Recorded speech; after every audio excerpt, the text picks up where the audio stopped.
Hey everybody, welcome to another off-the-shelf board game review. This week we're looking at Mod X by Cryptozoic Entertainment. It's an abstract strategy game for 2 to 4 players. Now in this game, players are competing to try to gain these squares, which are going to give them victory points. And the amount of victory points you need depends on the amount of players to win the game, but in a 2-player game you need 15 victory points, all the way up to a 4-player game where you only need 10 victory points to win the game. And the way you're going to score victory points is you're going to do it by completing patterns, because on your turn you're simply going to place an X on the board, and players are going to take turns placing one X every single time one of their turns comes around. If you manage to create a pattern such as 5 in a row, you're going to score every one of the tiles or every one of the locations where you moved one of your X's from, and that's going to give you the victory points you need towards winning the game. But the interesting thing about this game is that you can actually take other players' victory point locations by completing patterns over the squares they've managed to score.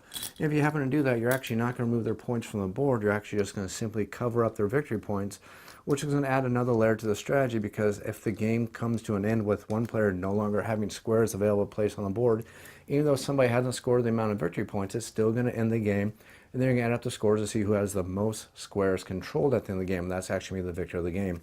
You can also score multiple locations or multiple patterns at the same time. If you can play your pieces smartly, you can manage to score large victory points and get lots of these tiles locations and score lots of victory points. And again, the game's going to come to an end based on the amount of players, and also based on if you were able to have the most victory points if somebody manages to place their last tile on the board, though.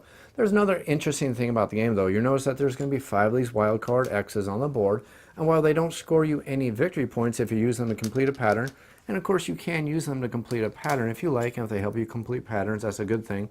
But again, you're not going to score any victory points for them. But anytime you use these clear wild card X's to create a pattern, you need to place them back on the board somehow that doesn't create another pattern, unless you can complete a pattern just using these 5 clear X's only.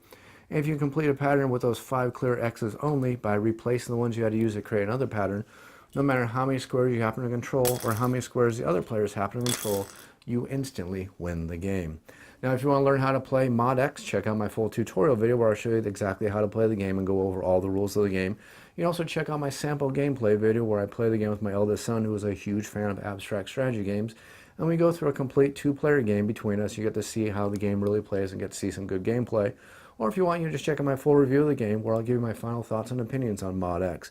If you have any comments or questions, make sure you leave them down in the YouTube comments down below. You can also feel free to email me at offtheshelfboardgamereviews. That's otsbgr@gmail.com.